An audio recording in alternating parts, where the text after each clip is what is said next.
dois convidados aqui para dar um depoimento. Então, por favor, aqui no palco, Cecília dos Anjos e Edson André. Cecília dos Anjos e Edson já estão chegando para o depoimento. Os aplausos dos dois.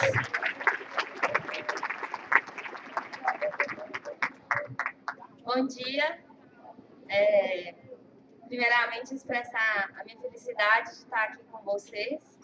E antes de chegar, né, eu orava pedindo a Deus que me desse as palavras certas, para que eu falasse um pouco da minha experiência da terapia, não como da forma que a doutora Eunice trouxe, né, como geral, mas a terapia como pessoal. O que foi a minha vivência a partir dessa terapia? Eu me chamo Cecília, eu sou de Itabira e eu tenho 21 anos. Eu sou estudante de Engenharia Química na Universidade Federal de São João del Rei. E faz 4 anos que eu participei do Encontro de Jovens de Santa Maria de Itabira e desde então eu estou nessa família maravilhosa. E eu venho de uma família que é composta por mim, pela minha irmã, Camila, de 23 anos, pela minha mãe, Valéria, e meu pai, Rinaldo. Meus pais são separados há 15 anos. Quando eu entrei no grupo, eu sempre fui uma pessoa muito comunicativa. E para mim sempre foi fácil chegar nas pessoas, abordar as pessoas. E eu sempre reparei que eu tinha muita dificuldade de olhar dentro dos olhos das pessoas, de encarar a alma das pessoas. Mas eu não sabia por quê. Eu sempre me julgava muito superior. Eu sei amar, eu não sou amarga. E, assim, eu sou uma pessoa maravilhosa, todo mundo gosta de mim. Nem todo mundo, né?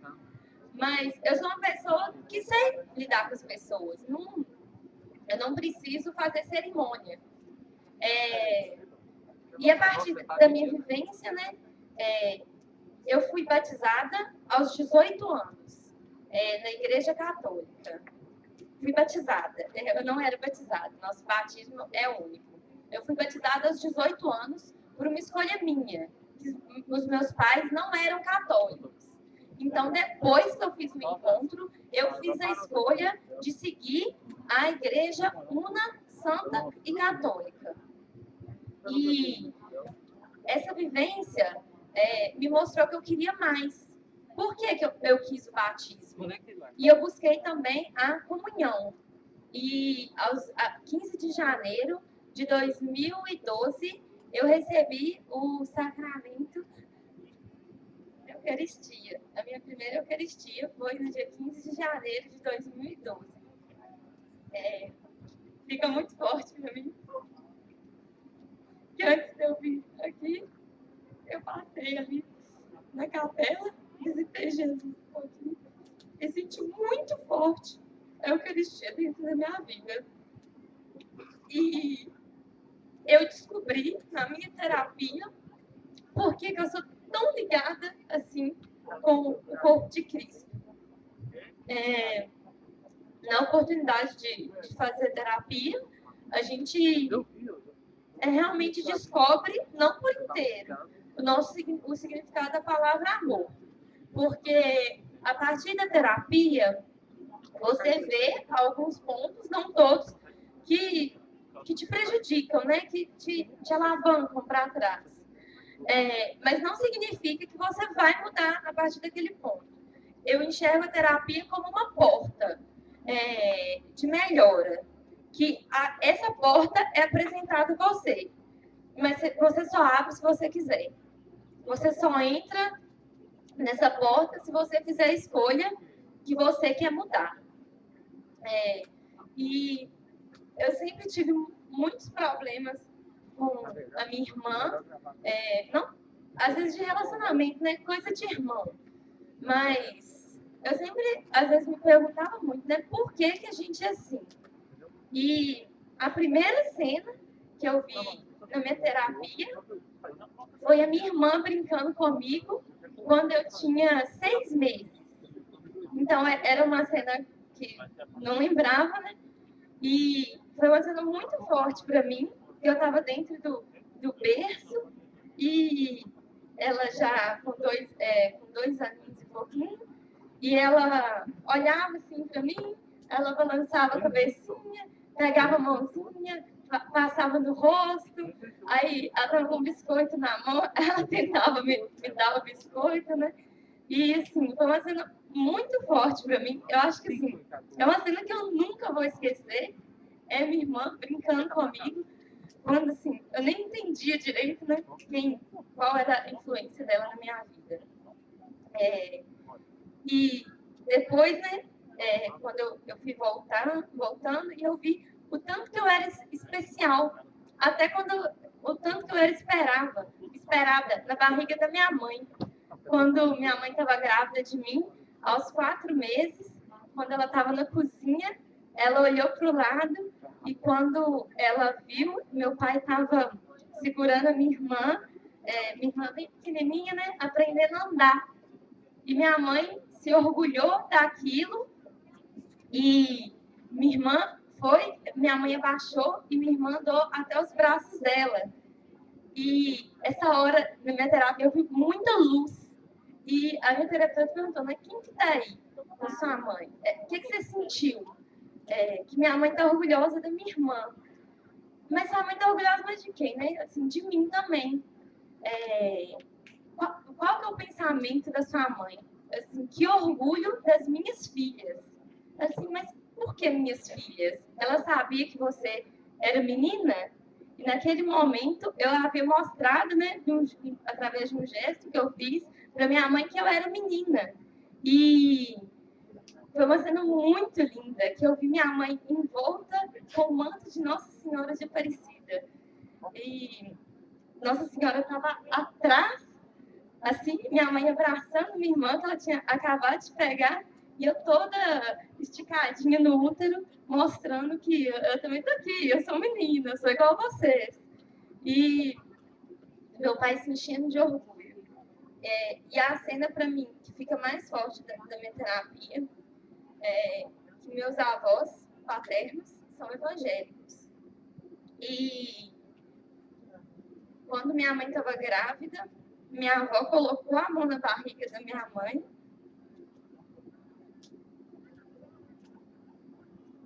e pensou, essa aqui vai ser diferente.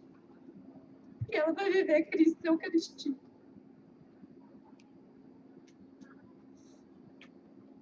E hoje eu entendo por que Deus me escolheu para ser católica da minha família.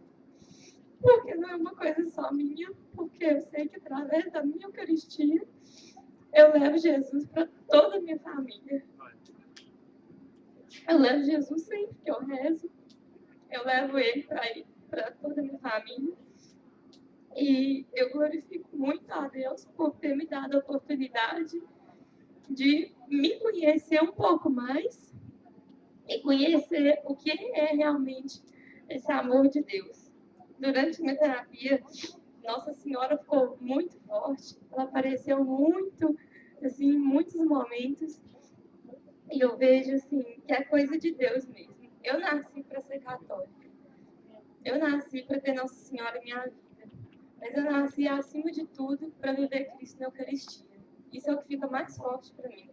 É que esse Jesus me escolheu. Antes de eu escolher ele me escolheu. E ele me amou antes de qualquer coisa. E eu não tenho opção. Eu tenho uma obrigação de amar ele. Porque ele fez a escolha de me amar. Ele me escolheu. Eu sou luz. Eu sou amor. Eu vim do amor. E o amor que eu quero semear. Muito obrigada.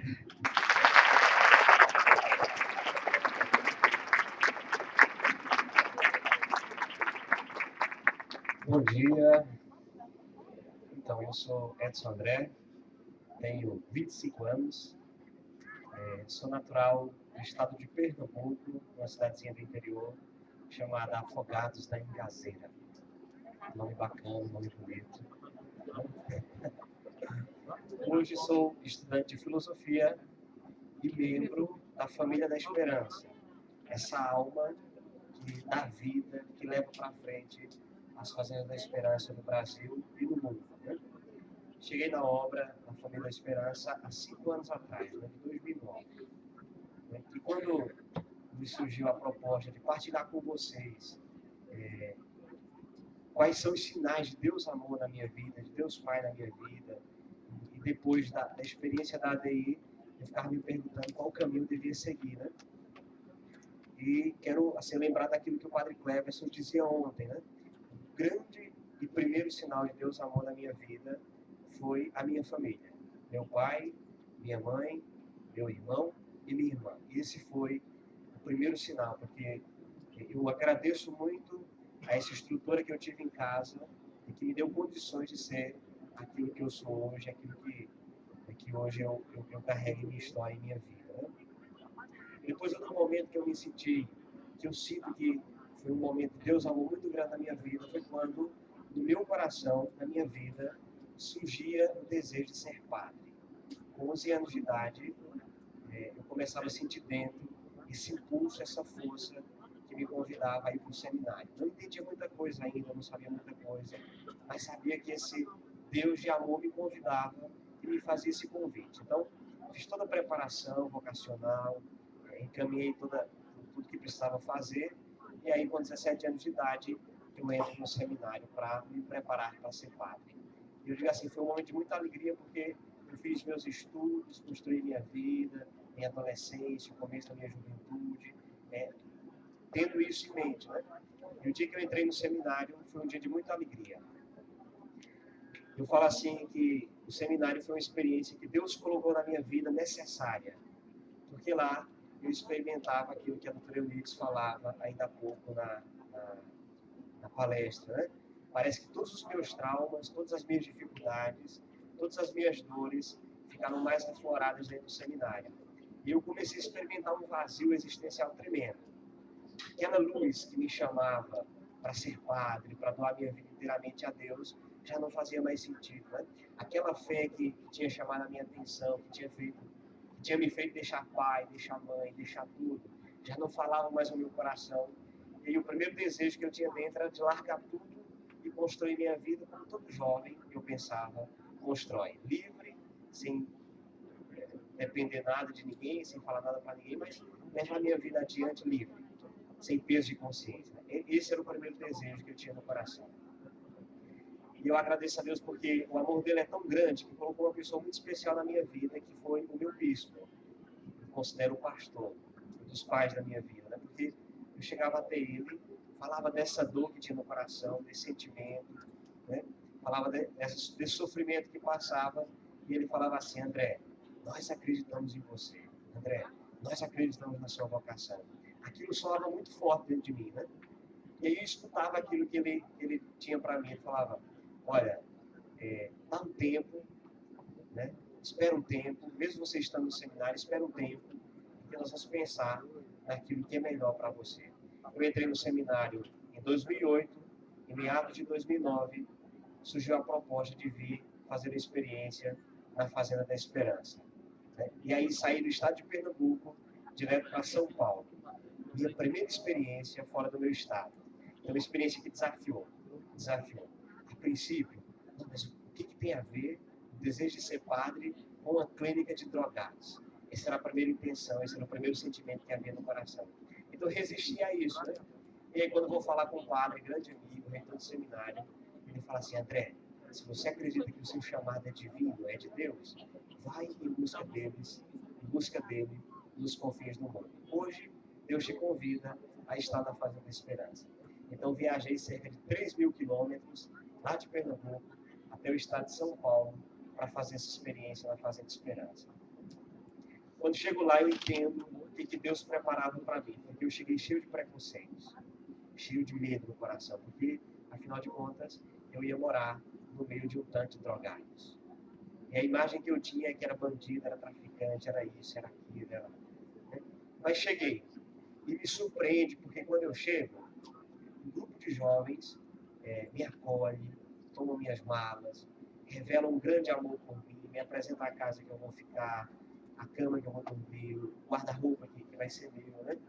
E ele naquela curiosidade para saber quem seriam os drogados, porque eu imaginava que ia estar todo mundo trancado, fechado, sei lá.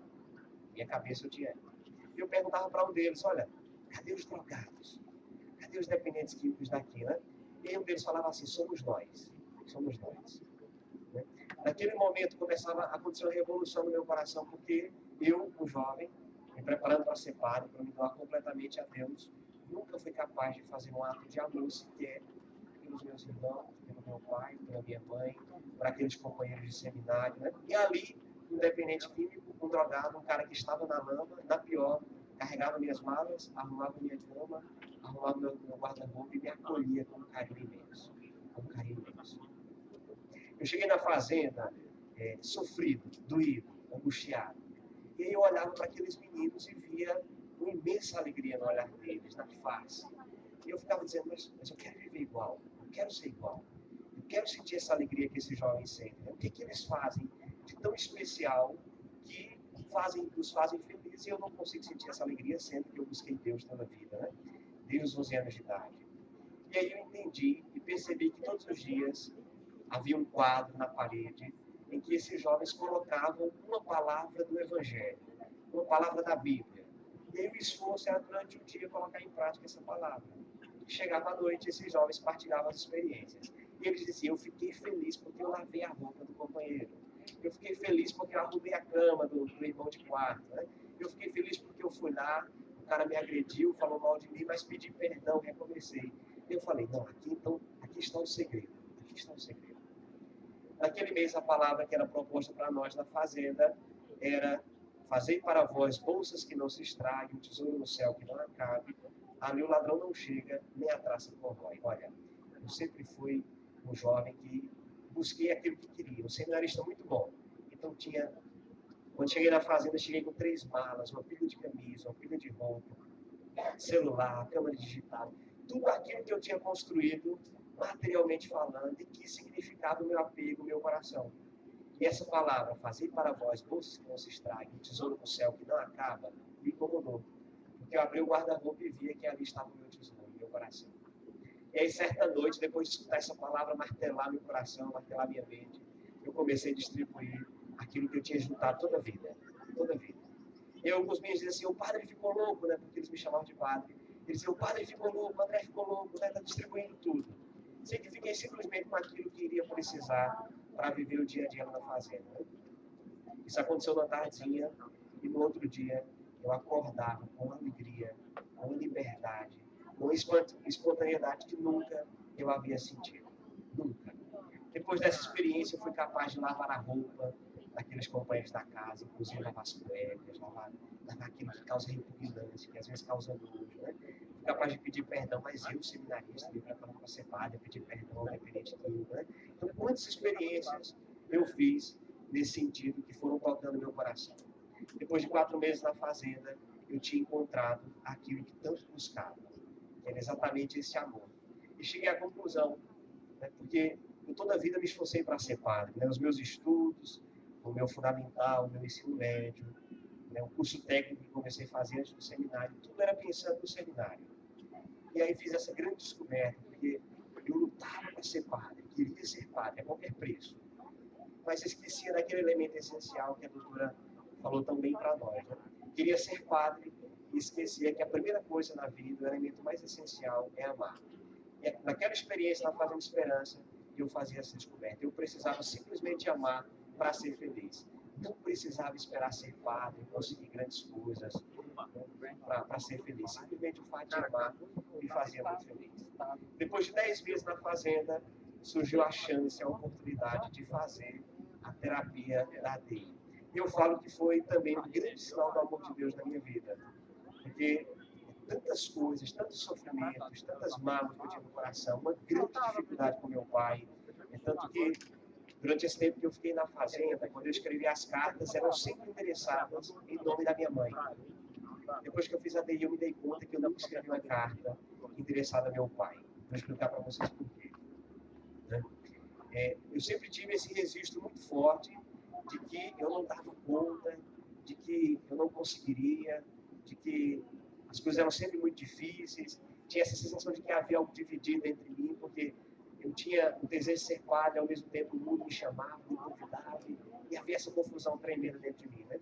Quando eu faço a terapia, num determinado momento, eu enxergo uma cena em que meus pais estão brigando muito, discutindo muito, né? Discutindo muito. Primeiro, vi uma cena de um aborto espontâneo de minha mãe, né? E aí, quando li para confirmar, porque eu sou muito racional, né? Não é possível, né? Minha mãe nunca falou de um filho, né? Depois de minha irmã e antes de mim. Quando eu li para perguntar, ela fala, não, de fato, né? Você é o terceiro filho, porque nós engravidamos, e aí, através de um aborto espontâneo, nós perdemos, né? Então, minha mãe ficou com medo tremendo de uma nova gravidez, e aí eu fui surgir só depois de 6 anos. E foi numa fase muito difícil entre os meus pais, de grandes discussões, de grandes brigas, e isso eu enxergava na terapia. E aí, o sentimento que eu tinha, já que eu já estava na barriga da minha mãe, é que eu estava ali para dividir, para separar. Eu entendia que as brigas do meu pai e da minha mãe era porque minha mãe estava grávida e aí por isso eles iam se separar e, né, e eu era o causador daquela divisão, daquela discórdia, né?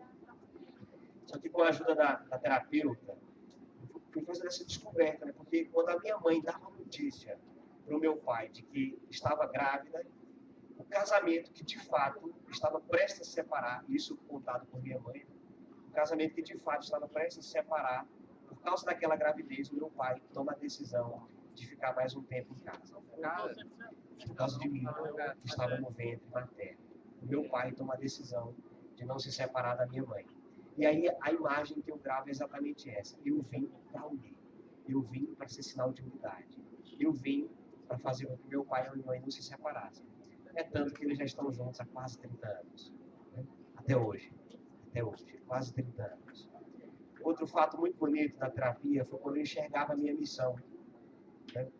E no início da terapia, a terapeuta pedia para eu enxergar um objeto. E aí eu ouvi uma camisa toda rabiscada. Toda rabiscada, não entendia nada. E a terapeuta dizia assim, guarda essa imagem que a gente vai voltar nela no momento ideal. E aí fiz todo o processo, toda a terapia. Quando chegou no final, já tinha esquecido essa camisa rabiscada, já nem me lembrava mais dela. E a terapeuta dizia, André, você lembra da camisa do início da terapia? Eu falei, lembro. Volta nela agora. Eu voltei. E aí enxergava essa camisa, não mais rabiscadas. Aqueles rabiscos se iluminavam ao ponto de eu enxergar cruzes. Diversas cruzes, muitas cruzes. E a terapeuta perguntava, mas o que significa essas cruzes, né? E aí eu entendia que era um convite à minha missão, à minha vocação. Deus que me chamava a abraçar as cruzes da humanidade, nos lugares mais difíceis e das pessoas mais difíceis. Aqueles rabiscos que antes os meus traumas estavam todos confundidos, depois de toda a terapia eu enxergava que eram as cruzes, as dores de cada pessoa que passava na minha vida, que eu precisava abraçar, que eu precisava acolher. Isso faço hoje, com a graça de Deus, lá na Fazenda da Esperança. Né? Já estou na obra há quase 5 anos e meio e fazendo essa experiência de abraçar cada jovem que nos chega, cada jovem que pede ajuda, cada família que chega com suas dores. E falo para vocês assim que sinto uma alegria tremenda que o dinheiro, nem mesmo a posição de ser padre me traria. Se eu fosse ordenado padre antes de fazer a experiência, eu falo para vocês que eu seria um padre, um homem, um jovem, completamente infeliz. Mas depois de todas essas experiências, eu posso falar para vocês que hoje eu posso morrer em paz e feliz da vida. Porque eu me considero um jovem, um homem muito feliz, realizado, completo, pleno de Deus. Então, é isso que eu queria partilhar com vocês e deixar no coração de vocês.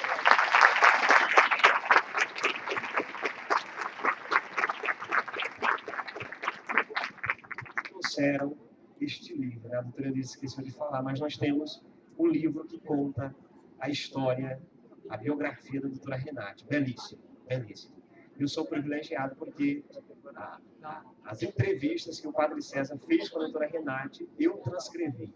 Escutava e transcrevia para o Padre César escrever o livro. Então, vale a pena. Se você tem curiosidade, com o coração cheio de curiosidade, passe numa das barraquinhas ali da Fazenda Esperança, que você vai encontrar o livro que conta as experiências belíssimas que a doutora Renate fez enquanto vida. Né?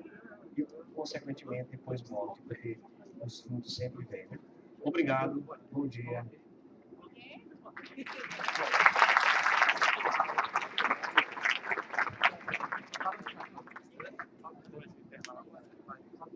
Dá até vergonha de falar depois, não dá, gente? Doutora Eunides, esses dois, meu Deus do céu.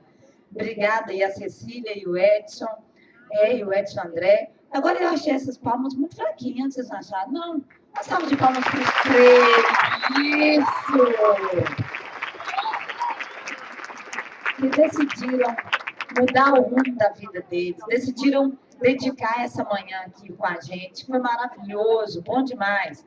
E também queremos agradecer o respeito de vocês nesse momento. Obrigada pela atenção cuidadosa, pela escuta generosa, e por não estarem no WhatsApp, por não estarem... Eu vi meu celular vibrar, falei, eu não vou olhar, eu pedi para os meninos olhar, por que eu vou olhar? Né? Acho que é isso, essa disciplina, esse cuidado que a gente tem em respeito ao outro, e é o que ele está ensinando para a gente. Obrigada, essa plateia está linda, maravilhosa, sedenta, com vontade de aprender.